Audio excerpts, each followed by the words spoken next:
नमस्कार दोस्तों, लोक शिक्षण संचालनालय द्वारा प्राथमिक शिक्षा भर्ती काउंसलिंग की रोस्टर जारी कर दिया गया है। तो देखते हैं क्या क्या जानकारी दिया गया है। प्राथमिक शिक्षक पात्रता परीक्षा में अहर पाए गए आवेदकों के काउंसलिंग के लिए निर्देशिका।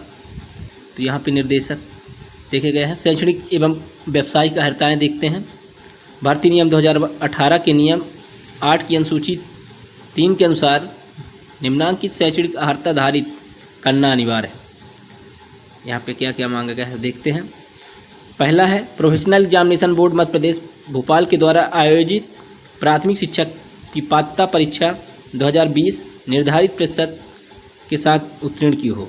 कम से कम 50% अंकों के साथ हायर सेकेंडरी तथा इसके समकक्ष प्रारंभिक शिक्षा में 2 वर्ष की डिप्लोमा डीएलएड होना डीएड होना अनिवार्य है। अथवा में 50% अंकों के साथ स्नातक एवं शिक्षा स्नातक बीएड जिसने राष्ट्रीय अध्यापक शिक्षा परिषद द्वारा मान्यता प्राप्त संस्थान से शिक्षा स्नातक की उपाधि की है, उस पर कक्षा 1 से 5 पढ़ाने के लिए अध्यापक के रूप में नियुक्ति हेतु विचार किया जाएगा। किंतु इस प्रकार अध्यापक के रूप में नियुक्त व्यक्ति को प्राथमिक शिक्षक के रूप में नियुक्त होने के 2 वर्ष के भीतर राष्ट्रीय अध्यापक शिक्षा परिषद द्वारा मान्यता प्राप्त संस्थान से प्राथमिक शिक्षा में 6 महीने का एक सेतु पाठ्यक्रम बीज कोर्स आवश्यक रूप से पूरा करना होगा। तो यहाँ पे बीएड वाले के लिए बड़ी खुशखबरी है। बीएड वालों के लिए मौका दे दिया गया है इसमें, लेकिन इसमें कहा गया है कि यदि आप चयन होते हैं तो आपको 6 महीने का एक ब्रिज कोर्स करना होगा,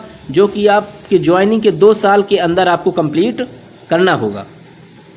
अथवा में कम से कम 45% अंकों के साथ हायर सेकेंडरी अथवा इसके समकक्ष तथा राष्ट्रीय अध्यापक शिक्षा परिषद मान्यता मानक एवं क्रियाविधि विनिमय 2002 के अनुसार प्रारंभिक शिक्षा शास्त्र में 2 वर्ष का डिप्लोमा, यहाँ पे डीएड है जिसका 45 अंकों के साथ 12वीं क्रॉस किया है 45% के साथ, और जिसके पास डीएलएड या डीएड की डिप्लोमा है। फिर अथवा में क्या दिया है, कम से कम 50% अंकों के साथ हायर सेकेंडरी इसके समकक्ष तथा प्रारंभिक शिक्षा शास्त्र में 4 वर्षीय स्नातक उपाधि बीएलएड होना अनिवार्य है। अथवा में कम से कम 50% अंकों के साथ हायर सेकेंडरी इसके समकक्ष तथा शिक्षा शास्त्र विशेष शिक्षा में 2 वर्षीय डिप्लोमा। तो यहाँ पे स्पेशल शिक्षा वालों के लिए 2 वर्षीय डिप्लोमा के लिए मान्य किया है। अगला है स्नातक उपाधि तथा प्रारंभिक शिक्षा में 2 वर्षीय डिप्लोमा अथवा इसके समकक्ष। तो ये रही योग्यता के बारे में। अब देख लेते हैं आयु सीमा। न्यूनतम आयु 21 वर्ष रखा गया है और अधिकतम आयु 43 वर्ष अनारक्षित के लिए, अनारक्षित महिला के लिए 48 वर्ष और आरक्षित वर्ग के लिए 48 साल रखा गया है। न्यूनतम एवं अधिकतम आयु की गणना दिनांक 1/1/2022 के आधार पर की जाएगी। यहाँ पे बताया गया है कि जो न्यूनतम आयु या अधिकतम आयु की गणना जो होगी वो 1/1/2022 के आधार पर की जाएगी। मध्य प्रदेश के मूल निवासी या स्थानीय इसी के अनुसार आयु सीमा की छूट लाभ प्राप्त होगा और बाहर के कैंडिडेट को अथवा मंडल कर्मचारी या रह चुके अधिकतम आयु सीमा में छूट मध्य प्रदेश शासन प्रचलित प्रावधान अनुसार होगी। तो यहाँ पे आयु के बारे में जानकारी हमने देख लिया। न्यूनतम आयु 21 वर्ष और अधिकतम आयु 43 वर्ष और आरक्षित वर्ग के लिए 48 वर्ष रखा गया है। और यह आयु गणना 1/1/2022 के आधार पर की जाएगी। आगे देखते हैं अब आरक्षण। तो आरक्षण में जो मध्य प्रदेश लोक सेवा अनुसूचित जातियों एवं अन्य पिछड़े वर्गों के लिए आरक्षण अधिनियम 1994 के उपबंधु समान प्रशासन विभाग द्वारा उसकी अधिसूचना क्रमांक F61/2002 1 दिनांक 19 सितंबर 2002 द्वारा जारी किए गए आदेशों के अनुसार मध्य प्रदेश लोक सेवा अनुसूचित जातियों, अनुसूचित जनजाति और अन्य पिछड़ा वर्गों के लिए आरक्षण नियम 1998 और राज्य शासन द्वारा समय समय पर जारी किए गए आदेश के अनुसार अनुसूचित जातियों, अनुसूचित जनजाति एवं अन्य पिछड़ा वर्गों और अनारक्षित प्रवर्ग के आर्थिक रूप से कमजोर वर्ग के अभ्यर्थियों के लिए पद आरक्षित किए गए हैं। रिक्त पदों के प्रत्येक प्रवर्ग या अनुसूचित जाति, अनुसूचित जनजाति, अन्य पिछड़ा वर्ग, अनारक्षित प्रवर्ग के आर्थिक रूप से कमजोर एवं अनारक्षित वर्ग के लिए निम्नानुसार क्षैतिजिक आरक्षण है। महिला के लिए 50%, भूतपूर्व सैनिक के लिए 10%। शैक्षणिक संवर्ग अंतर्गत सीधी भर्ती के शिक्षकों के पदों के उपलब्ध रिक्तियों की 25% रिक्तियां अति शिक्षक वर्ग के लिए आरक्षित की जाएगी, जिनके द्वारा न्यूनतम 3 शैक्षणिक सत्रों में एवं न्यूनतम 200 दिवस शासकीय विद्यालयों में अति शिक्षक के रूप में अध्यापन कार्य किया गया है। परंतु अति शिक्षक के लिए आरक्षित पदों की पूर्ति नहीं हो पाने पर या स्थिति पर रिक्त रहे पदों पर अन्य पात्रताधारी अभ्यर्थियों से भरा जाएगा। अगला है दिव्यांगजन के लिए। दिव्यांगजन अधिकार अधिनियम 2016 और मध्य प्रदेश दिव्यांगजन अधिकार नियम 2017 के अनुसार 6% पदों का आरक्षण प्रत्येक श्रेणी के लिए 1.5% की सीमा के अनुसार है। पहला दृष्टिबाधित के लिए 1.5%, बहरे एवं कम सुनने वाले के लिए 1.5%, लोकोमोटिव डिसेबिलिटी जो फिजिकली हैंडीकैप्ड है उनके लिए 1.5%, बहुविकलांगता जिनकी विकलांगता ज़्यादा है उनको 1.5%, जो कि अधिसूचित चिकित्सा अधिकारी मेडिकल बोर्ड द्वारा जारी न्यूनतम 40% दिव्यांगता प्रमाण पत्र ही मान्य होगा। दिव्यांग आरक्षण के संबंध में समान प्रशासन विभाग पत्र 8/2013 दिनांक 30 जून 2014 के अनुसार आरक्षण प्रवर्ग न होकर दिव्यांगों की श्रेणीवार होगी। तो यहाँ पे बताया गया कि जैसे ST/SC या OBC के प्रवर्ग के अनुसार नहीं होगी, दिव्यांग का होगा, जो किस कैटेगरी में होगा उसी कैटेगरी में सेलेक्ट होगा। समस्त अंक सूची उपाधि शैक्षणिक एवं व्यावसायिक मान्यता प्राप्त संस्थान के ही मान्य होंगे। इसके अतिरिक्त अन्य समस्त आवश्यक प्रमाण पत्र राज्य शासन द्वारा अभिविहित समक्ष प्राधिकारी द्वारा जारी किए गए प्रमाण पत्र ही स्वीकार किए जाएंगे। यह दायित्व पूरी तरह से अभ्यर्थी का होगा।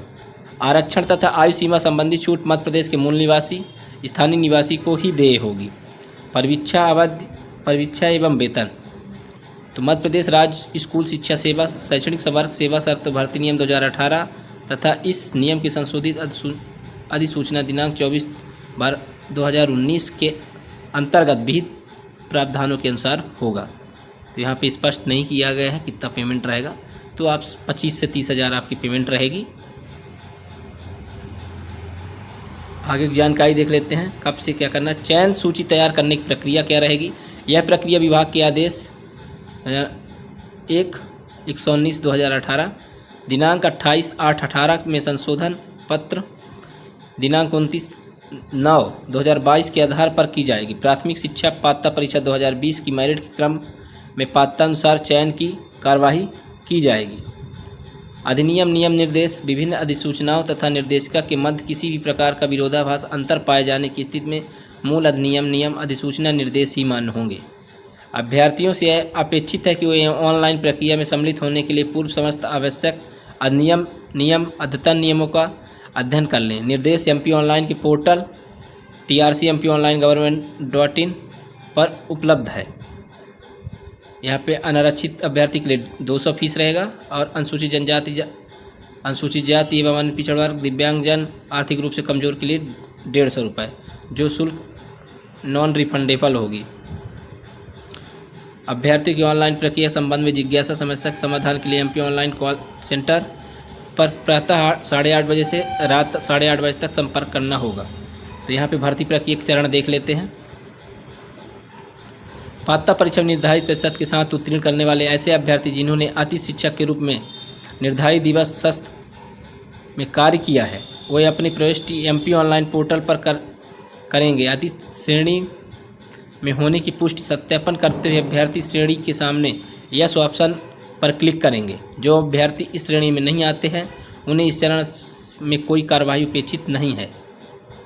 तदुपरांत राज्य स्तर में MP ऑनलाइन के पोर्टल पर उपलब्ध रिक्तियों के आधार पर कट ऑफ तय कर मेरिट क्रम में दस्तावेज अपलोड करने हेतु अभ्यर्थियों की सूची की जाएगी। यह सूची पश्चातवर्ती तिथियों में विविध प्रक्रिया के आधार पर संबंधित के दस्तावेज के सत्यापन तथा रिक्त पदों की संख्या के अध्ययन होगी। सूची में नाम सम्मिलित होने के आधार पर कोई भी अभ्यर्थी नियुक्त का दावा नहीं कर सकेगा। दस्तावेज सत्यापन सूची के जिन अभ्यर्थियों के नाम प्रदर्शित किए जाएंगे उन्हें निर्धारित फीस जमा कर MP ऑनलाइन पोर्टल पर निर्धारित अवधि के अपने दस्तावेज अपलोड करने होंगे। दस्तावेज सत्यापन हेतु जारी सूची में सम्मिलित अभ्यर्थियों के समस्त दस्तावेज अपलोड करना अनिवार्य होगा। इस चरण में जिन अभ्यर्थियों ने दस्तावेज अपलोड नहीं किए जाएंगे वो चयन हेतु पात्र नहीं होंगे। दस्तावेज अपलोड करते समय अभ्यर्थी को यह प्रविष्टि करनी होगी कि वह किस जिले में अपना दस्तावेज का सत्यापन कराना चाहता है। तो आप वहाँ पे जिस जिले में सत्यापन कराना चाहते हैं, वेरिफिकेशन कराना चाहते हैं, वहाँ पे आप सेलेक्ट कर सकते हैं। अतिथि शिक्षकों को उसी जिले में दस्तावेज सत्यापन कराना अनिवार्य होगा जिस जिले में उनके द्वारा अतिथि शिक्षक के रूप में कार्य किया गया हो। एक से अधिक जिलों में अतिथि शिक्षक के रूप में कार्य करने पर उन्हें जिलों में से किसी एक जिले का चयन अभ्यर्थी को करना होगा। सत्यापन हेतु जिले तथा कार्यालय में चयन का अंतिम अधिकार आयुक्त लोक शिक्षण का होगा। तदुपरांत संबंधित अभ्यर्थियों को दस्तावेज के सत्यापन हेतु संयुक्त संचालक, जिला शिक्षा अधिकारी, सहायक आयुक्त कार्यालय के निर्धारित दिनांक तथा समय पर उपस्थित होकर दस्तावेज सत्यापन कराना होगा। सत्यापन के समय अभ्यर्थी को अगले मूल दस्तावेज एवं उनकी स्वप्रमाणित प्रतियों के 3 सेट साथ लाने होंगे। ये सेट सत्यापन के दौरान संबंधित अधिकारी द्वारा मूल दस्तावेज से मिलान कर कार्यालय में जमा कर लिए जाएंगे तथा इसका ऑनलाइन प्रमाणीकरण किया जाएगा। सत्यापन के समय उपस्थित होने पर एवं दस्तावेज के प्रमाणीकरण की स्थिति में ऑनलाइन जनरेट पावती संबंधी को प्रदान की जाएगी। निर्धारित तिथि तथा समय पर सत्यापन हेतु उपस्थित न होने वाले अभ्यर्थियों की चयन हेतु अयोग्य माना जाएगा। दस्तावेज के सत्यापन उपरांत अंतिम रूप से अहर पाए गए अभ्यर्थी की चयन सूची जारी की जाएगी। अंतिम रूप से चयन सूची चयनित अभ्यर्थी को पोर्टल पर दर्शाई गई रिक्तियों के आधार पर पदस्थापना हेतु विकल्प चॉइस फिलिंग करनी होगी। पदस्थापना हेतु रिक्त पदों की सूची में स्कूल शिक्षा विभाग एवं जनजाति कार्य विभाग दोनों की शालाएँ सम्मिलित होंगी। स्कूल के आगे TWD तथा SED लिखा होगा।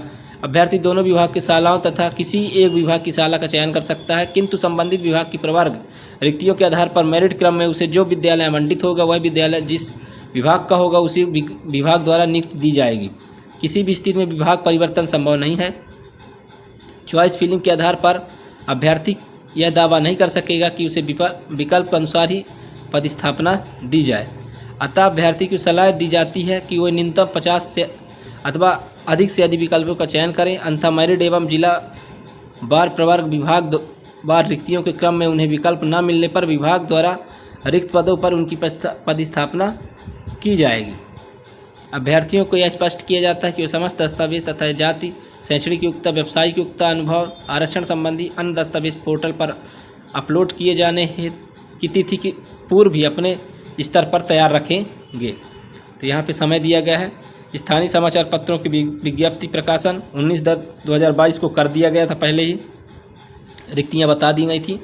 फिर उसके बाद MP ऑनलाइन पोर्टल पर TRC MP ऑनलाइन पर निर्देशिका रिक्तियाँ सुसंगत अधिनियम तथा निर्देशों को अपलोड करना, यहाँ पे 31/10/2022 जो कर दिया गया है। अतीत की श्रेणी में आने वाले आवेदकों को चिन्हांकन हेतु पंजीयन तो 17/11/2022 से 24/11/2022 तक करना है। उसके बाद MP ऑनलाइन द्वारा रिक्तियों के आधार पर मेरिट क्रम में दस्तावेज सत्यापन हेतु अभ्यर्थियों की सूची तैयार कर अपलोड करना है, तो 8/12/2022 को अपलोड किया जाएगा।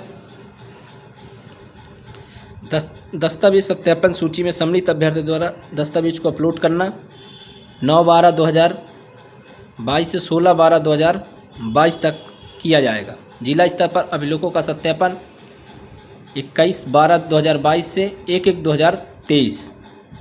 सत्यापन उपरांत अंतिम चयन सूची का प्रकाशन जनवरी 2022 में किया जाएगा। अभ्यर्थियों द्वारा शालाओं का विकल्प चयन करना जनवरी 2023 में, नियुक्ति आदेश जारी करना फरवरी 2023 में। तो 2023 फरवरी में आपको ज्वाइनिंग मिल जाएगी दोस्तों। तो यह इम्पोर्टेंट्स डेट रहे। उसके बाद आपको बता दें कौन कौन से डॉक्यूमेंट अपलोड करने होंगे या रखने होंगे। तो पहला है जन्म तिथि प्रमाणीकरण हेतु 10वीं की अंक सूची, 12वीं की अंक सूची, स्नातक उपाधि की अंक सूची सभी सेमेस्टर वर्षों जिन्होंने B.Ed किया हुआ है उनके लिए स्नातक उपाधि की भी अंक सूची लगेगी। आरक्षण का लाभ करने हेतु अभ्यर्थी की अंक सूची अनुसूचित जाति, अनुसूचित जनजाति, अन्य पिछड़ा वर्ग, आर्थिक रूप से कमजोर प्रवर्ग जो भी लागू हो, संबंधित जाति प्रमाण जो मध्य प्रदेश सक्षम अधिकारी द्वारा जारी किया गया हो वो वैध होना चाहिए या नवीनतम डिजिटल प्रमाण पत्र हो। तो यहाँ पे कंफ्यूज नहीं होना है कि नवीनतम डिजिटल ही होना चाहिए, वैध होना चाहिए, चाहे वो आपका ऑफलाइन हो चाहे ऑनलाइन हो। मध्य प्रदेश का स्थानीय निवासी प्रमाण पत्र होना चाहिए यदि आप आरक्षण का लाभ लेना चाहते हैं तो। अति शिक्षक अनुभव से संबंधित सक्षम अधिकारी द्वारा जारी प्रमाण पत्र लागू होने की दशा में यदि आपके पास अति शिक्षक अनुभव है तो आपको, आपने टिक किया है तो वहाँ पे अति शिक्षक अनुभव को भी अपलोड करना पड़ेगा। उसके बाद दिव्यांगता भूतपूर्व सैनिक की स्थिति में सक्षम अधिकारी द्वारा वैध या नवीनतम डिजिटल प्रमाण पत्र दोनों में से, या ऑफलाइन हो या ऑनलाइन। उसके बाद बीएड की अंक सूची सभी सेमेस्टर में या डीएलएड की अंक सूची सेमेस्टर या वर्षों में, जैसा भी आपने सेमेस्टर से किया है या वर्षों में किया है तो दोनों वर्ष की लगेगी। अगला है आयु सीमा संबंधी प्रमाण पत्र, जिनको आयु से छूट संबंधी प्रक्रिया करना है उनके लिए वो डॉक्यूमेंट अपलोड करना है। उपनाम परिवर्तन की स्थिति में शपथ पत्र, नाम एवं उपनाम दोनों परिवर्तन की स्थिति में राजपत्र में परिवर्तित नाम के प्रकाशन की प्रति। तो यहाँ पे जैसे उपनाम किसी का बदल जाता है या शादी हो जाती है किसी दूसरे उसमें, जैसे मिश्रा का हो गया द्विवेदी में, तो उनके जैसे आपके उपनाम बदले हैं किसी डॉक्यूमेंट में तो आपको एक एफिडेविट बनवाना है जो कि वहाँ पर आपको जमा करना है। थैंक यू दोस्तों, बहुत ही इम्पोर्टेंट फैक्ट था। आपको सभी जानकारी मिल गई होगी, क्या क्या डॉक्यूमेंट अपलोड करना है, कौन सी तिथि है, क्या क्या अर्हता मांगी गई है। धन्यवाद दोस्तों।